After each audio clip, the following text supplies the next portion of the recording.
രാജസ്ഥാനിലെ ഉദയ്പൂർ നഗരത്തിലെ ആ അപ്പാർട്ട്മെന്റിൽ നിശബ്ദതയെ കീറിമുറിച്ചുകൊണ്ട് 2 കുഞ്ഞുങ്ങളുടെ നിലവിളി ഉയർന്നു. രാത്രിയുടെ യാമങ്ങളിൽ ഉറക്കത്തിൽ നിന്ന് ഞെട്ടിയുണർന്ന ആ കുട്ടികൾ അമ്മയെന്ന് വിളിച്ചുകൊണ്ട് അലറിക്കരയുകയായിരുന്നു. അവരുടെ പിതാവ് ഓടിയെത്തി നെഞ്ചോട് ചേർത്ത് ആശ്വസിപ്പിക്കാൻ ശ്രമിച്ചിട്ടും ആ പിഞ്ചു മനസ്സിലെ ഭയം അടങ്ങിയിരുന്നില്ല. വെളിച്ചമണച്ചാൽ അവർക്ക് പേടിയാണ്. ബാത്റൂമിൽ പോയാൽ വാതിലടയ്ക്കാൻ ഭയമാണ്. അപരിചിതരെ കാണുമ്പോൾ അവർ അച്ഛൻ്റെ പിന്നിലേക്ക് ഓടി ഒളിക്കും. കാരണം ആ കുഞ്ഞുങ്ങൾ കണ്ടത് അവരുടെ അമ്മയുടെ ചേതനയേറ്റ ശരീരമായിരുന്നു. 1 വർഷമായിട്ടും ആ അമ്മയുടെ ഘാതകന് ശിക്ഷ ലഭിച്ചിട്ടില്ലെന്ന് നീറുന്ന മനസ്സോടെ ആ പിതാവ് പോലീസിനോട് പറഞ്ഞു. ഡിസംബർ 1, 2016 അഡ്വക്കേറ്റ് രുചിതയും കോളേജ് ലെക്ചററായ ഗുപ്തയും സന്തോഷകരമായ ഒരു കുടുംബജീവിതം നയിക്കുകയായിരുന്നു.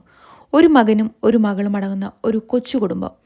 ആദ്യം 8ാം നിലയിൽ പിന്നീട് 6ാം നിലയിലുമായിരുന്നു അവർ താമസിച്ചിരുന്നത്. പതിവ് പോലെ അന്നും രാവിലെ അവർ ഒന്നിച്ച് പാചകം ചെയ്തു. കുട്ടികളെ സ്കൂളിലേക്ക് അയക്കുകയും ചെയ്തു. ഗുപ്ത കോളേജിലേക്കും രുചിത കോടതിയിലേക്കും പോയി. സാധാരണ വൈകുന്നേരം രുചിത നേരത്തെ എത്തി കുട്ടികളെ കൂട്ടിക്കൊണ്ടുവരുമായിരുന്നു. എന്നാൽ അന്ന് ഉച്ചകഴിഞ്ഞ് ഗുപ്ത തിരിച്ചെത്തിയപ്പോൾ കണ്ടത് അപ്പാർട്ട്മെന്റിന് താഴെ കളിച്ചുകൊണ്ടിരിക്കുന്ന കുട്ടികളെയാണ്. അമ്മ ഇതുവരെ വിളിക്കാൻ വന്നില്ലെന്ന് കുട്ടികൾ പറഞ്ഞു. സംശയം തോന്നിയ ഗുപ്ത കുട്ടികളുമായി ഫ്ലാറ്റിലേക്ക് കയറി. വാതിൽ ചാരിയ നിലയിലായിരുന്നു ഉണ്ടായിരുന്നത്.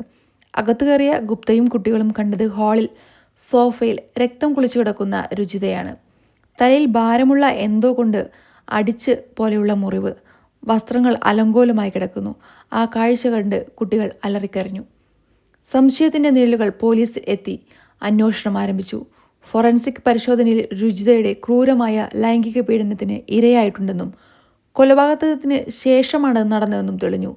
നഖത്തിനടിയിൽ നിന്ന് ലഭിച്ച തൊലിയുടെ അംശവും TV റിമോട്ടിലെ വിരലടയാളവും നിർണായകമായ തെളിവുകളായി മാറി. ആദ്യ സംശയത്തിൻ്റെ നിഴലിൽ വീണത് ഭർത്താവായ ഗുപ്തയുടെ മേൽ തന്നെയായിരുന്നു. സാമ്പത്തിക കാര്യങ്ങളെ ചൊല്ലി ഇരുവരും തമ്മിൽ വഴക്കുണ്ടായിരുന്നുവെന്ന് രുചിതയുടെ മാതാപിതാക്കൾ ആരോപിച്ചു. എന്നാൽ ഗുപ്തയുടെ ഫോൺ ടവർ ലൊക്കേഷനുകളും കോളേജിലെ CCTV ദൃശ്യങ്ങളും അദ്ദേഹത്തെ നിരപരാധിയാണെന്ന് തെളിയിച്ചു. അപ്പാർട്ട്മെൻറ്റിലെ CCTVകൾ ഗ്രൗണ്ട് ഫ്ലോറിൽ മാത്രമേ ഉണ്ടായിരുന്നുള്ളൂ എന്നത് അന്വേഷണത്തെ ബാധിച്ചു. അപ്രത്യക്ഷമായ ഫോൺ കോൾ അന്വേഷണം വഴിമുട്ടി നിൽക്കെ സംഭവത്തിന് 3ാം നാൾ പോലീസ് സ്റ്റേഷനിലേക്ക് ഒരു കോൾ വന്നു. ഞാനാണ് രുചിതയെ കൊന്നത്. ഒരു പുരുഷ ശബ്ദം. പേരോ സ്ഥലമോ പറയാതെ കോൾ കട്ടായി. സൈബർ സെല്ലിൻ്റെ സഹായത്തോടെ പോലീസ് ആ നമ്പറിലേക്ക് എത്തി. അത് ആ അപ്പാർട്ട്മെൻറ്റിലെ തന്നെ ഒരു ലാൻഡ് ലൈൻ നമ്പറായിരുന്നു. പോലീസ് ആ ഫ്ലാറ്റിലേക്ക് ഇരച്ചു കയറി. അവിടെ കണ്ടത് 21 വയസ്സുകാരനായ ദിവ്യ കോത്തേരി എന്ന ഡിഗ്രി വിദ്യാർത്ഥിനിയാണ്. പോലീസിനെ കണ്ടതും അവൻ കൈകൂപ്പി കുറ്റം സമ്മതിച്ചു. അവന് മാനസിക വിഭ്രാന്തിയുണ്ടെന്ന് മാതാപിതാക്കൾ വാദിച്ചുവെങ്കിലും ചോദ്യം ചെയ്യലിൽ ചുരുളഴിഞ്ഞത് ഞെട്ടിക്കുന്ന ക്രൂരതയുടെ കഥകളായിരുന്നു.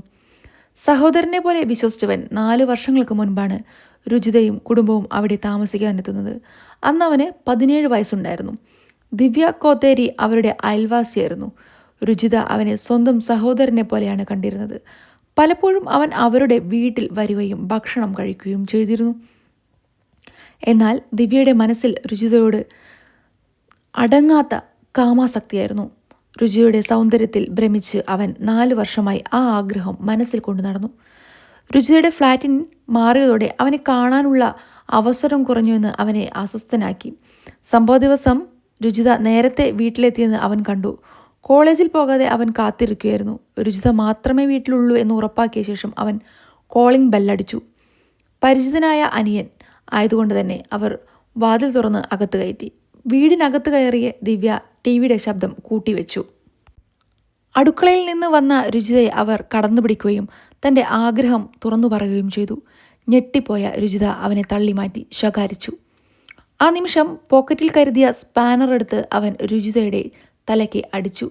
ബോധരഹിതയായി വീണ ആ യുവതി അവൻ സോഫയിലേക്ക് മാറ്റി.